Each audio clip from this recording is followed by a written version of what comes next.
Yeah, we about to wipe the fog off the mirror so you can see his reflection a little more clearer. When it comes to life, everybody got their own objectives, but we got to view Christ through the right perspective. Yeah, we about to wipe the fog off the mirror so you can see his reflection a little more clearer. When it comes to life, everybody got their own objectives, but we got to view Christ through the right perspective. Through the right perspectives, yeah. Yeah, through the right perspectives. Yeah, we got to view Christ through the right perspectives. Through the right perspectives, yeah. Through the right perspectives. Yeah, we got to view Christ through the right perspectives.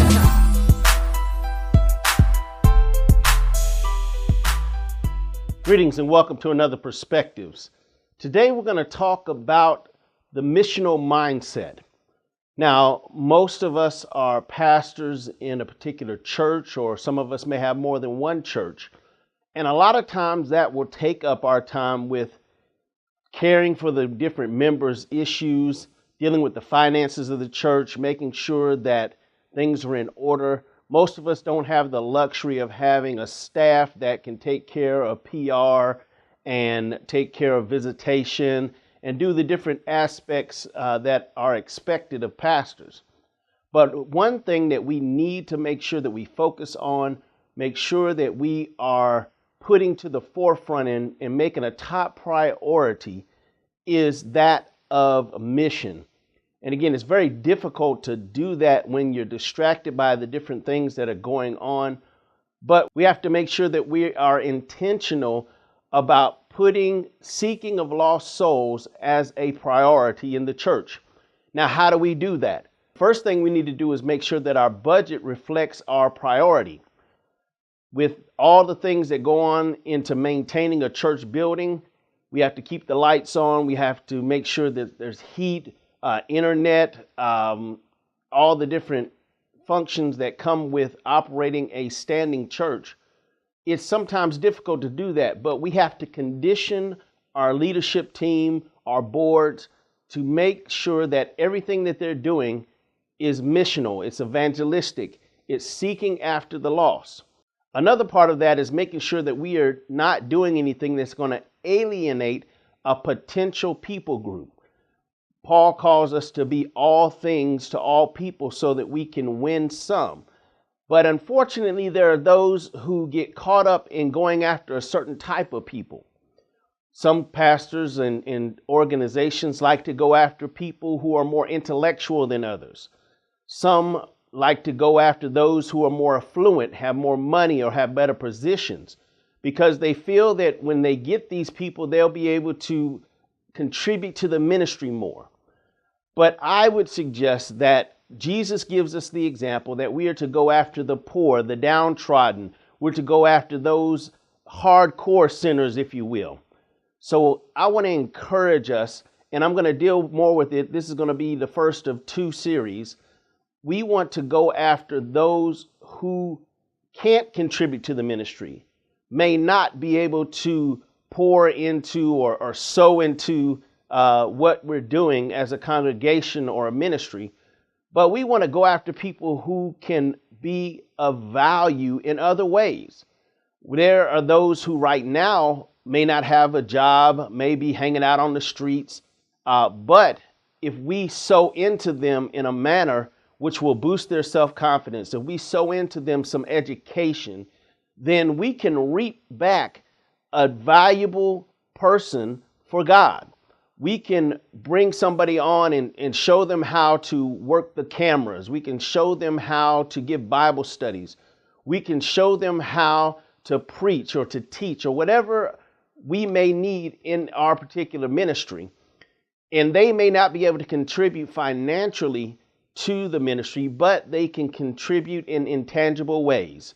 If we pour into them with love and respect, if we pour into them things that God wants from us, His character, if we pour love and understanding and wisdom, then the things that they bring back to the ministry will be of greater value because of one, the people in their sphere of influence will see the changes in their life and they'll be more willing to come out and visit your ministry because they've seen the impact that you've made on their lives.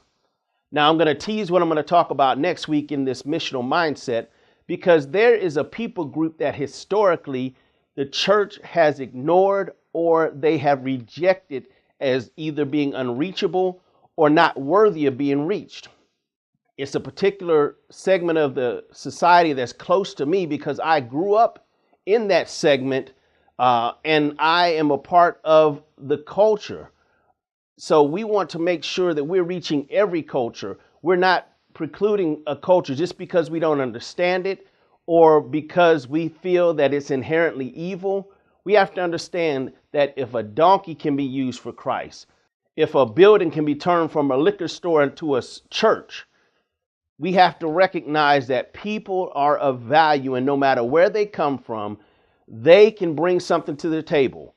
Jesus recruited people from all over, and he recruited people with character flaws that were against what he taught.